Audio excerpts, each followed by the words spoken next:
do Centro Espírita Amor, Fé e Luz. Vamos hoje iniciar um trabalho muitíssimo feliz e vamos ver o horário aqui. Falta um minutinho para a gente começar. Oi, Lu, boa noite, bem-vinda online. E aí, fala para mim aí, Lu, o som, se tá legal, como é que tá? Está dando para ouvir perfeitamente?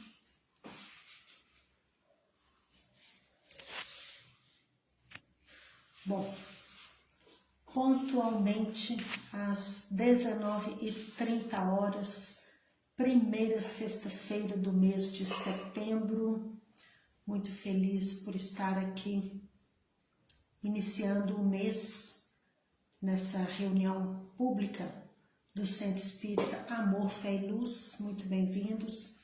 Meu nome é Josiane, eu estou aqui representando o Centro Espírita Amor, Fé e Luz da cidade de Araxá, Minas Gerais.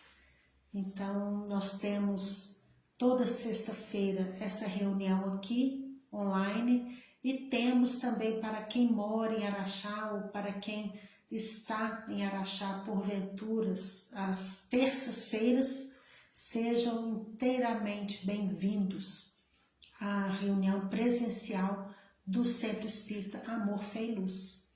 Então, todas as terças, às 19h30, nós temos a reunião pública na cidade de Araxá, às 19h30, na rua Itacuru 181. E também nós temos aqui, toda sexta-feira, a reunião pública online, aqui no Facebook, representando o Centro Espírita Amor, Fé e Luz. E então, sejam todos muito bem-vindos. É muito importante a presença de todos, se sentirem no coração que alguma pessoa vai se beneficiar com esse estudo. Convidem, tentem dar um pouco mais de atenção ao processo intuitivo de cada um, para que a gente possa beneficiar mais pessoas com esse estudo maravilhoso. E como nós temos aqui um programa, toda primeira sexta-feira do mês, nós fizemos a proposta de estudar Joana de Ângeles, que é o espírito que psicografou através de Divaldo Franco, o nosso querido Divaldo Franco, uma série psicológica, uma série de livros psicológicos. Qual que é o objetivo de Joana de Ângeles com isso? Ela tenta fazer uma ponte entre o nosso espírito e as nossas emoções. Ela tenta analisar e trazer à nossa clareza um estado de alma.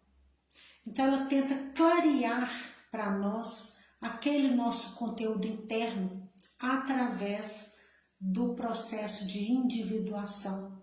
E ela nos dá muitos ensinamentos extremamente importantes para que a gente entre nesse processo, que é um caminho que todos nós vamos passar um dia. Cada um à sua forma, mas o fato de pensar em si, de gastar um tempo consigo mesmo, é fundamental e a gente precisa de levar isso um pouco mais a sério, ter um pouco mais de responsabilidade, de entender qual é o nosso propósito aqui, o que viemos fazer aqui, nesse corpo de carne, o que realmente tenho de objetivo na minha vida. Então ela nos auxilia nisso. E nós começamos então com o livro número 1 da série, que é Jesus e a Atualidade. Nós fizemos todo um caminhar com Joana nesse livro e hoje nós vamos iniciar com muita alegria o segundo livro, que é O Homem Integral. Então, é psicografia de Divaldo Pereira Franco, através do espírito Joana de Ângeles. E antes de começar, eu convido vocês a fazer uma prece para que a gente entre em sintonia com os nossos mentores. O mentor da nossa casa espírita é Eurípides Barçanufo.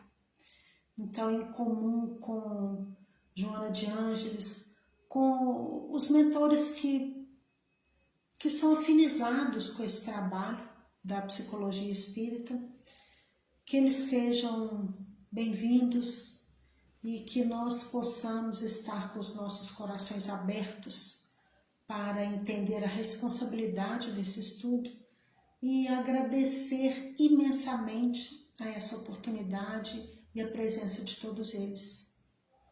Peço também a fluidificação das águas de todos os lares que estão ligados aos nossos corações e que os hospitais também sejam atendidos, os orfanatos, os presídios, enfim, onde quer que se encontre um ser vivo, que ali tenha a assistência da misericórdia de Deus. E então eu peço aqui que Joana de Ângeles, que os mentores, que eles possam me ajudar a trazer para todos nós as palavras de Joana, o que ela vê de importante para todos nós nesse momento, através da leitura desse livro, O Homem Integral. Então, iniciando aqui o primeiro capítulo, a introdução dele dedica a esse questionamento: o que é um homem integral? Né? O que se traduz aqui? Né? Ela coloca para nós aqui que as enciclopédias elas definem o homem como um animal racional, moral e social, mamífero, bípede, bímano, capaz da linguagem articulada, que ocupa o primeiro lugar na escala zoológica, o ser humano. Então, a primeira colocação aqui, que ela nos convida a analisar, é isso, é que somos, sim, considerados animais. Animais racionais, mas ainda estamos na classificação de animais. Isso confere a nós uma certa cautela para entender que a nossa questão evolutiva, em final de mundo de provas e expiações, ainda é uma condição que exige um pouco de cautela no nosso viver, nos nossos relacionamentos, nas nossas atitudes, porque apesar de sermos racionais, ainda somos animais. Então, ela fala para nós assim, como é que eu estou nessas características? Ela nos convida a analisar. Quando nós nos definimos animais, parece que não fica muito confortável, né? Mas somos aqueles animais capazes de desenvolver raciocínios. Isso é o que nos confere lá na escala, o topo, né, digamos assim, o trono, né, a ponta da escala. Mas, apesar disso, né, o que nos define como animais? E aí fica uma reflexão para cada um. O que eu tenho de comportamento que me define, então, como um animal? Então, em todos os momentos em que eu sou tomada por instintos, por impulsos, por emoções talvez impulsivas, eu estou sim agindo com aquele meu lado mais primitivo, falando mais alto. Isso é negativo? Não, isto é natureza humana, habitante no planeta Terra, final de mundo de provas e expiações. É a nossa condição humana. E quando nós paramos para pensar nessa condição humana, sem criticar, porque todos nós queremos ser os melhores, nós queremos ser anjos, nós queremos ser perfeitos. E esse desejo, esse querer, ele vem de uma essência divina que existe em nós. Então, tem um livro que a gente vai chegar lá, também da série psicológica, que o livro é O Ser Consciente. Lá nesse livro, Joana fala para nós que nós temos essência e substância. O que significa isso? A nossa essência é o nosso self, é a nossa origem. E qual é a nossa origem? Nós, seres humanos, os animais, toda criatura da natureza, as plantas, a água, nós temos uma única fonte, que é o nosso Criador. Chame aí de Deus, chame de Jeová, chame de Iemanjá, chame de qualquer coisa, esse poder superior a todos nós, o nosso Criador. Ele colocou em nós uma essência divina. Então, quando nós falamos de essência, nós estamos nos remetendo à nossa origem. E a nossa origem, na nossa linguagem como espíritas kardecistas, nós chamamos de Deus. Substância, através do processo reencarnatório, a cada reencarnação nossa, nós temos a nossa substância, ou seja, é esse corpo que eu habito hoje, que o meu espírito habita hoje. Eu estou Josiane, mãe de 4 filhos, morando no planeta Terra, sou filha de Joaquim Iraídes, essa é a minha substância hoje. Eu estou nessa condição. Isso é mutável, muda de acordo com cada reencarnação. Então, a cada pedacinho da minha vivência, em que eu chamo de reencarnação, eu tenho uma substância. E essa substância, então, ela é mutável. Mas a minha essência divina, não. Não tem reencarnação, não tem falhas, não tem sombra, não tem absolutamente questão alguma que eu viva e que talvez eu caia em quedas, em erros, em desarmonia íntima. Não tem absolutamente circunstância alguma que mude essa minha verdade, que é a verdade da minha essência divina. Vocês entenderam? Então, quando nós temos o desejo da perfeição, quando nós temos o objetivo de acertar, o objetivo de evoluir, isso está na nossa essência. Lá no Evangelho segundo o Espiritismo, tem lá as leis morais, tem lá aqueles dizeres que explicam muito bem isso. A lei do progresso, a lei de ação e reação, que explica para nós o porquê que nós temos naturalmente isso. Tudo que nós queremos fazer certo, nós queremos acertar.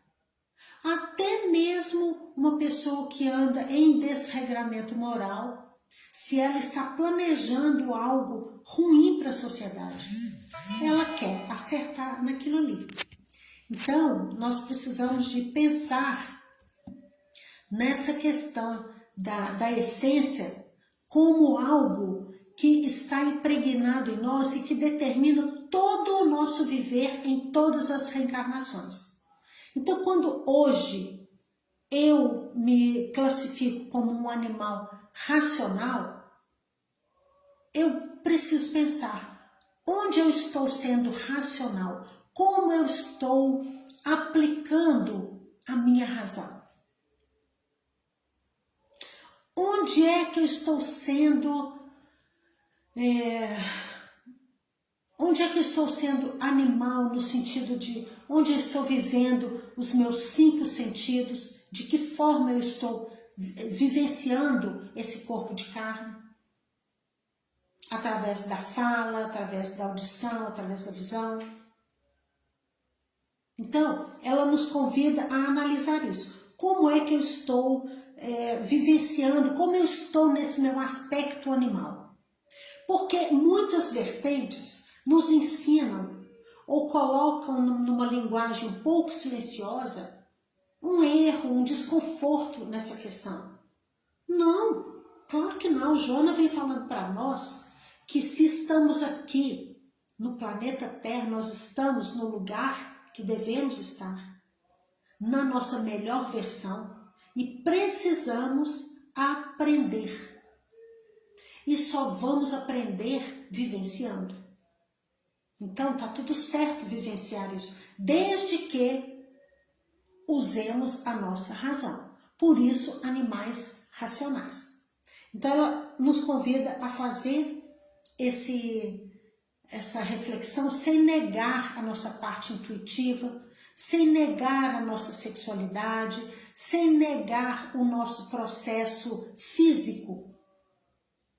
Então vamos usar maravilhosamente bem, com todo respeito e alegria, esse corpo de carne. Porque é através dele que o nosso espírito se manifesta. Então, o questionamento é, estamos sendo saudáveis com o nosso corpo? Então, vamos lá. Outra característica que ela coloca aqui, nós somos seres morais e sociais. Quando a gente fala de moral, é aquela noção interna, sabe a consciência quando conversa com você? Isso daí é um fator seu de observação interna, aquele momento em que você vai para dentro de si mesmo para questionar como é que anda a sua moral. E aí a consciência, mesmo que você não peça, ela te fala tudo. Se você está errando ou se você está acertando, se você está no caminho de luz ou não, se você está desperdiçando algo ou não. Quando a gente já fala de ser social, aí sim, ela já está nos convidando a analisar as nossas relações sociais. Como eu estou sendo para mim mesmo e como eu estou sendo para quem convive comigo, certo? Então, e uma coisa está associada à outra, por vários fatores, nós vamos ver isso aí durante o livro. Uma outra condição que ela coloca aqui, mamífero. Quando ela fala mamífero, nós somos levados a pensar nas nossas relações familiares, porque o mamífero, quando nasce, ele se alimenta do seio da mãe. Ele depende inteiramente dos adultos para se alimentar, para inseri-lo num grupo social. Então, como é que isso se desenvolve? Como nós estamos lidando conosco mesmo? Porque a nossa vivência de adulto hoje, ela depende muito de como eu vivenciei a minha infância. E considerando aqui essa reencarnação, sem considerar as reencarnações passadas, esse conteúdo que a gente já traz, pensando do momento da nossa gestação até o presente momento, nós sentimos tudo. A nossa mãe, ela vira como se fosse uma médium do bebê. Então, através da mãe, a gente tem a relação com o mundo externo. Então, nós somos totalmente, quando estamos em gestação, nós somos totalmente influenciados pelo sentimento da mãe. E a mãe, pela influência do sentimento do pai, do bebê, de todas as pessoas que a cercam. Então, nós convivemos com o mundo externo através da mãe. E isso já influencia no que vamos nos tornar como adultos. Todas essas vivências, toda essa captação de sentimento, de energias, através da gestação. Então, tem muita ligação com isso, quando ela fala de sermos mamíferos. E aí, a gente, como adultos, hoje, a gente precisa se perguntar qual é a relação que eu tenho com a sociedade, como eu estou me posicionando, como eu posiciono comigo mesmo, quais são as necessidades que eu sinto que ainda tem um buraquinho lá para serem satisfeitas da minha vivência da infância. Isso não quer dizer que foram negligenciadas. Quer dizer que a carência do ser humano normal, talvez ela nos dá umas cutucadas, e aí nos dá aquela sensação de vazio, de falta de preenchimento, no sentido assim, de quando uma pessoa faz alguma coisa por nós, a gente sente que é pouco. A gente sempre acha que nós estamos nos doando mais do que estamos recebendo. E talvez até isso pode ser uma verdade, mas no trabalho de constelação, inclusive ela tem um livro também, não é da série psicológica, mas fala da psicologia espírita, que Divaldo trouxe também, onde ela fala das constelações familiares, onde ela nos clareia sobre todas as nossas relações familiares que influenciam na nossa relação com a sociedade hoje, talvez como uma reprodução do que vivemos. Então, ela traz muitas dessas questões quando ela nos coloca como mamíferos. Bípede. Sabe um bebê que só fica deitado ainda até uns, acho que eu nem sei hoje, né, a coisa vai evoluindo tanto que eu nem sei falar hoje, com quantos meses uma criança já começa a ficar sentadinha. No meu tempo, no tempo dos meus filhos, era aí com uns 7 meses, 6, 7 meses, talvez já estava ficando sentadinho. Mas antes, qual que é a visão de um bebê apenas deitado, né? O bebê só olha para cima, ele não tem a visão do todo porque ele ainda não tem estruturalmente condição para isso. Então, quando ela fala para nós que somos bípedes, ela já nos remete a um ser que já avançou e já consegue se colocar de pé, sobre 2 pés, certo? E aí, nessa colocação de 2 pés, a visão já é outra. Nós já alcançamos um horizonte maior de percepção visual. Nós já alcançamos mais fatores da vida que nos confere também um raciocínio maior, porque eu estou enxergando mais. Então, como que eu estou lidando com aquilo que eu estou enxergando? Com aquilo que eu estou vivendo? Se o meu horizonte ampliou, como eu estou lidando com essa questão? Quando ela coloca como bímono, bímono significa 2 mãos, né? Também é um processo evolutivo que nos confere mais potenciais. O que eu estou fazendo, né, com os meus potenciais através das mãos, a energia que as mãos trazem, né? E aí ela traz também assim, eu fico pensando lá atrás, mesmo antes da doutrina espírita começar a trazer para nós todo esse potencial aqui, esses esclarecimentos, as verdades da vida, os povos da Grécia, eles tratavam através das mãos. A medicina era a energia das mãos, tanto é que o estudo do magnetismo, desse campo nosso de energia, ele antecedeu ao estudo do espiritismo. Então, hoje a gente fala assim, quer entender de fato a doutrina espírita? Faz um curso de física para estudar de um jeito mais profundo o magnetismo. Não estou dizendo só física quântica, não. Estou dizendo a física como um modo geral, tá? Então, através das mãos, o que hoje eu estou fazendo? Eu estou usando as minhas mãos para curar? Como eu estou vivenciando essa polaridade, né, de esquerda e direita? O que eu estou fazendo através das minhas mãos?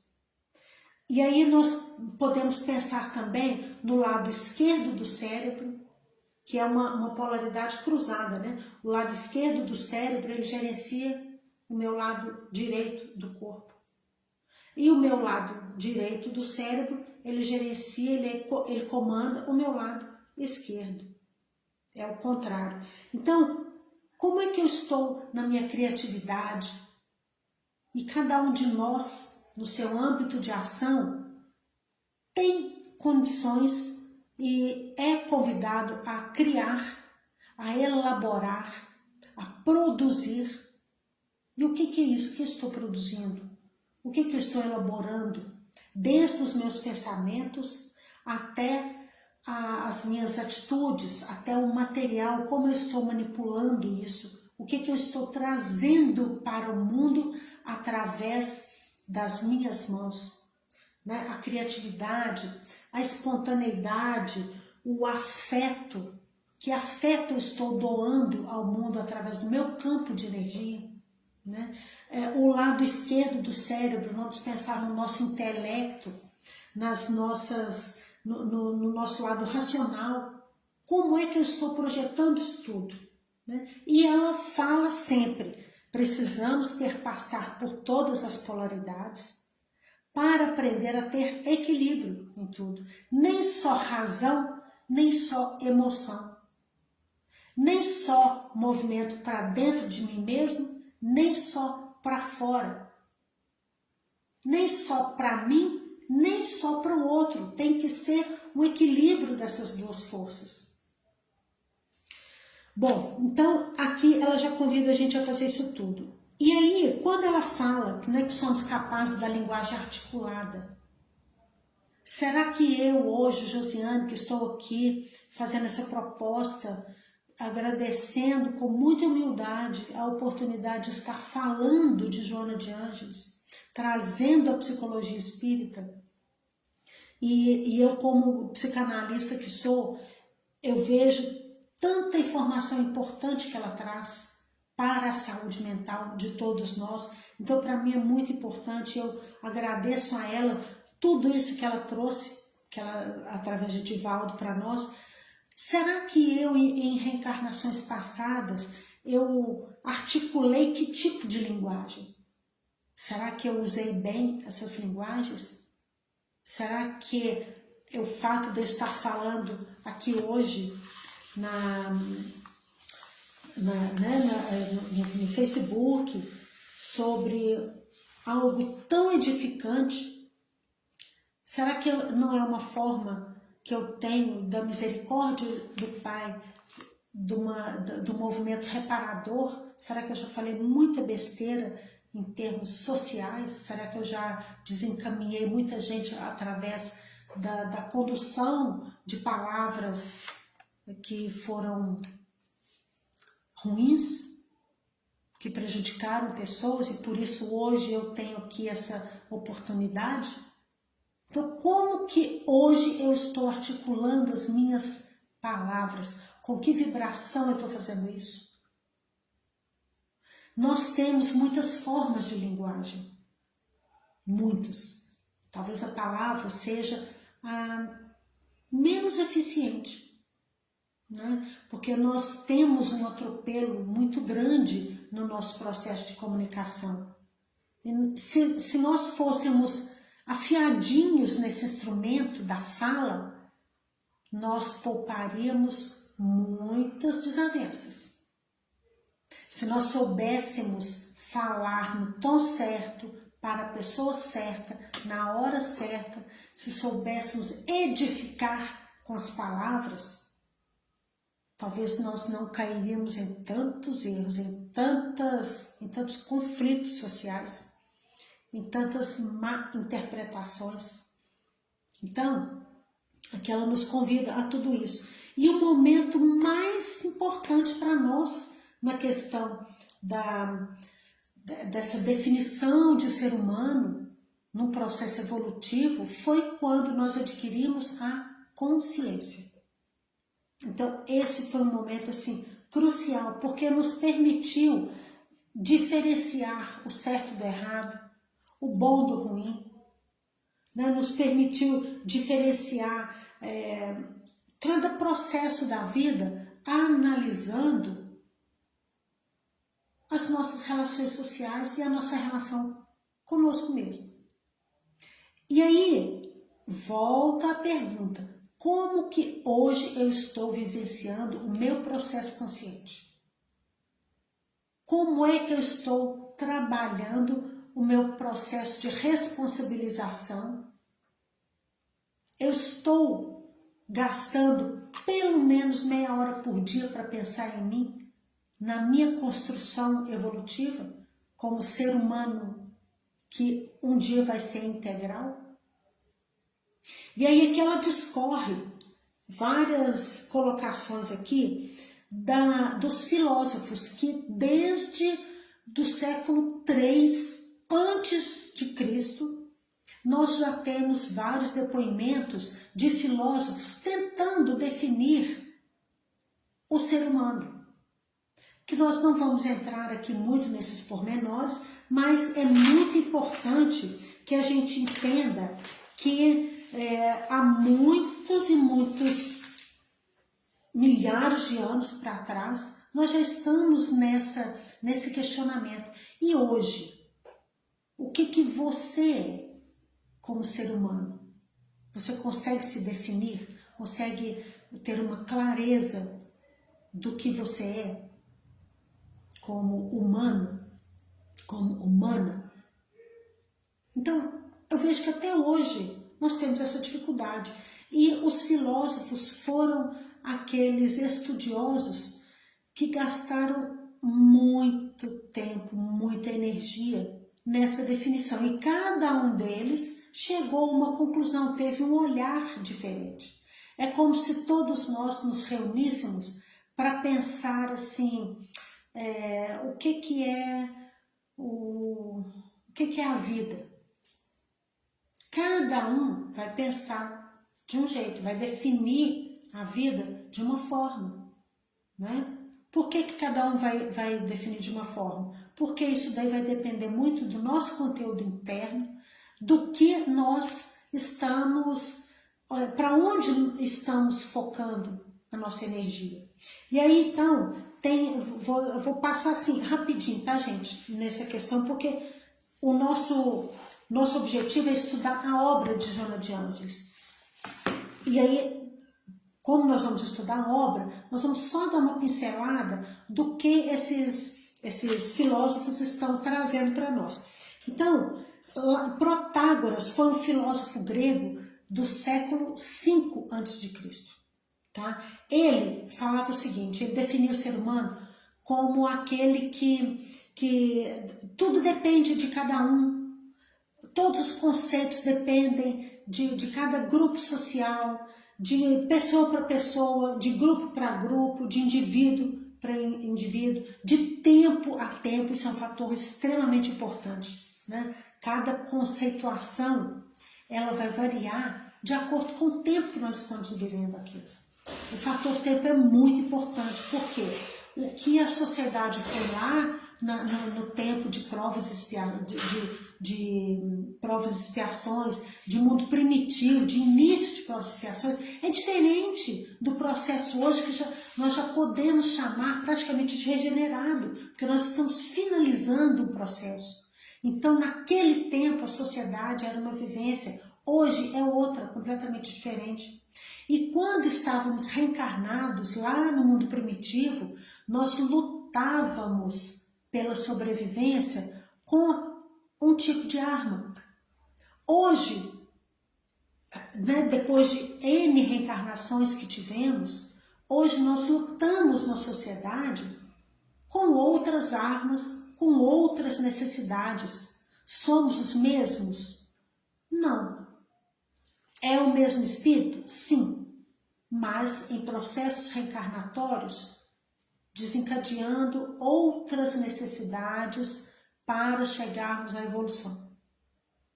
Então, por isso é que depende, né? Protágoras já falava isso, que as definições do que é ser humano, a definição da vida, é muito relativa. Depende do que você traz dentro de si e como você vê o mundo. Então, já é assim. Aí veio Sócrates, que já falava o seguinte, que o principal da vida é o seguinte, ser o objeto mais direto da filosofia. Ele dizia que o homem era o principal objeto da filosofia. Beleza. Então nós vamos ver que todos os filósofos, eles trazem assim, um complemento um do outro. Nenhum deles a gente pode falar assim, esse aqui tá errado, esse daqui tá por fora. Não. É uma atenção e um parece que completa o outro. Então, durante também o estoicismo e o neoplatonismo, eu vou falar rapidamente o que seria isso. O estoicismo é uma linha da filosofia que leva o ser humano a ter ferramentas para entender melhor como é que se harmoniza, como é que se vive com mais serenidade, aquelas ferramentas de autocontrole, aquelas ferramentas que nos deixam mais resilientes, ou seja, passar pelos nossos conflitos existenciais sem tanto sofrimento, sendo mais tolerantes. Então, é o foco do estoicismo. O neoplatonismo, ele traz o quê? Ele é um fundamento, uma linha da filosofia baseada nos ensinamentos de Platão. Isso nós já estamos falando lá do século III a.C. Olha bem como que a coisa vai lá atrás. E qual que é o objetivo do neoplatonismo? É uma emanação, é lidar com a vibração e com a ligação com o transcendente, ou seja, tá vendo que Platão já foi um pouquinho mais profundo? Então cada um deles está fazendo isso. Na conceituação cristã, por exemplo, já diz que o ser humano ele é aquele que transcende esse mundo material e que ele tem uma vivência totalmente diferente dessa que nós temos aqui no corpo de carne, como esse ser transcendente. O racionalismo, ele já fala, o próprio nome já fala, né? Já é o foco dele é entender o ser humano como aquele ser pensante, como aquele ser que é dotado de razão, e como ele é dotado de razão, ele pode ter explicação para tudo. Então, olha bem, como que a coisa vai... Esse pensamento aqui do racionalismo, ele veio de quem? De um matemático, né? René Descartes, ele era um filósofo, matemático, francês, que tinha esse foco. Então a gente vê assim, aí vem um biólogo inglês, naturalista, que já vem analisando o homem pelo lado psicológico. Então, o espiritualismo idealista, por exemplo, ele já fala que o espírito, ele tem destaque em tudo. Então, ele se relaciona com o mundo e a vida humana. O espírito se relaciona com o mundo e com a vida humana. Olha bem como que a coisa vai crescendo e vai complementando e vai preenchendo essa lacuna e essa grande pergunta do que é o ser humano. Aí vem Sócrates e Platão juntos, que eles estabeleceram que o homem é o resultado do ser, no sentido de espírito imortal, aí vem falando da nossa essência, e o resultado do ser e do não ser. Então, quando fala resultado do ser, a gente está falando do espírito. O do não ser, ele está falando de matéria. Junto espírito e matéria, unidos, estamos no processo de evolução. Olha bem, hoje para nós aqui, espíritas, isso aí a gente sabe que é tranquilo. Por quê? Espírito e matéria. Mas pensem isso lá atrás. Pensem bem que confusão que não era Sócrates e Platão falar dessa questão aí. E aí vem os filósofos atomistas, ou seja, eles já tinham atenção nos nossos átomos, que na época eram as menores partículas que se conheciam. E aí já falavam também, a atenção deles era o seguinte, esse corpo é uma montoeira de átomos que um dia vai ter fim. Então já veio falando para nós do fenômeno biológico da morte. E vem finalmente o nosso querido e amado Mestre Jesus, como superando toda essa avaliação da filosofia, trazendo para nós a junção disso tudo, reorganizando todas essas ideias desses filósofos e compilando num só ser, que é ele próprio. Ele não discorreu uma ideia sobre o ser humano. Ele veio apresentar para nós, materialmente, o que é o homem integral. Então, Jesus, ele desenvolveu todas aquelas aptidões do ser. Lembra quando eu falei do ser? Tem a ver com a nossa essência. E isso é imutável. Porque a minha essência nada muda. Eu posso ser desobediente, eu posso ter os defeitos de caráter que for, que nada disso muda a minha essência. Muda a minha substância, que é o meu processo reencarnatório, que se mostra cada reencarnação de uma forma, de acordo com a minha necessidade evolutiva. Mas a minha essência nada muda. Então veio Jesus falando para nós, mostrando, entre aspas, em carne e osso, a vivência, o exemplo vivo, encarnado, entre aspas, de todas as possibilidades, de todos aqueles aprendizados, de todas as características colocadas por Deus em nós. E isso é a coisa mais linda. Então, ele é aquele ser mais perfeito de que a gente tem notícia na questão da integralidade do ser. Isso é maravilhoso, né? E aí, então, a filosofia, diante de todas essas escolas, elas vêm oferecendo para nós esses vários caminhos, né, que nos permitem tentar, através da nossa condição de compreensão, interpretar a vida e entender toda essa constituição de seres humanos. Então, o homem integral é aquele que vai ter uma habilidade geral, vai dominar todas as ciências, todos os assuntos, assim como Jesus o fez, né? E aí a psicologia veio estudando a nossa psique, trazendo uma possibilidade de entender todos os nossos desafios, clareando para nós que nós vamos ter aqui nessa condição hoje, 2025, de planeta Terra, nós vamos ter potenciais e nós vamos ter aquelas características que ainda não nos favorecem tanto e que nós vamos ter que assumir responsabilidade sobre isso. E aí ela vem falando que uma vivência muito importante trazida para nós sobre como é que a psicologia nos auxilia, é trazendo essa quarta força. O que é a quarta força? É a psicologia transpessoal. Por que ela nos auxilia tanto nesse processo de responsabilidade quanto a nós mesmos? Porque ela traz para nós o seguinte: você, quando nasceu, já tem um conteúdo interno, um conteúdo anímico, ou seja, um conteúdo de alma, que você trouxe das outras vivências reencarnatórias e hoje você é o somatório de todas essas vivências. Então, a psicologia transpessoal, ela traz para nós isso, coisa que nós espíritas kardecistas, para nós é extremamente natural e confortável usar isso, né? Entender o que a psicologia transpessoal vem trazer para a ciência hoje.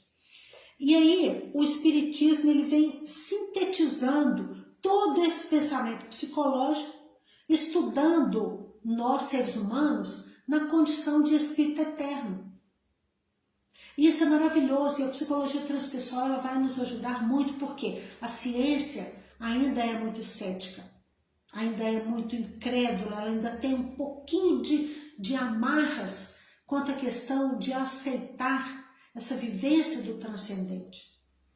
E aí nós vamos, né, entender que devagarinho nós vamos quebrando resistências, mas para nós que já entendemos, que aceitamos a nossa essência divina e aceitamos a nossa substância como esse ser que habitamos hoje, nós já temos essa condição de entender e de querer buscar o que isso significa, ser espírito eterno, certo? E aí nós vamos trazer aqui, nesse livro, todos esses fatores de perturbação, né, que nós enfrentamos diante dessa realidade de sermos espíritos eternos. Como é que nós vamos reconquistar essa nossa identidade, ou seja, a nossa essência divina? Como é que nós estamos lidando as questões das nossas doenças contemporâneas, o conceito de saúde, os nossos comportamentos neuróticos, qual que é o que acontece com a gente quando a gente se distancia do nosso conteúdo de alma? Enfim, é isso que nós vamos estudar aqui, certo? Quais são os mecanismos de maturidade, como é que nós vamos agir para ter essa planificação interior, né? Qual que é o nosso futuro, qual que é a nossa relação com a nossa consciência. Então nós vamos destrinchar tudo isso daqui através, né, são 9 capítulos, mas não sei se vamos conseguir fazer isso aqui em 9 sextas-feiras, ou talvez um pouco mais, mas a gente vai tentar. E ela termina aqui essa primeira introdução, trazendo para nós o seguinte: é importante demais reconhecer e admitir essa condição como espíritos eternos, para nos auxiliar no que se refere ao nosso desejo de renovação, nesse ímpeto de dar certo, que todos nós temos automaticamente, certo? E aí, como é que nós vamos também agir para adquirir a nossa saúde psicológica? A psicologia do espírito, como é que nós vamos ser espíritos saudáveis nesse grande momento que a humanidade está vivendo, no sentido de perturbações, realmente, certo? Então ela pede para que a gente faça o melhor por nós, e o mínimo que a gente tem a fazer por nós é tirar pelo menos meia hora no dia para a gente pensar em nós mesmos, e aí também pensar no outro, nem só para dentro, nem só para fora, o que eu já havia falado. Então vamos dedicar a esse autoconhecimento, a esse processo de individuação o quanto antes, para que a gente aproveite o máximo de tempo conosco mesmo e vivendo melhor em sociedade, ok? Então, com muita alegria, estamos aí iniciando o Homem Integral de Divaldo Franco através do Espírito Joana de Ângeles. Eu agradeço a todos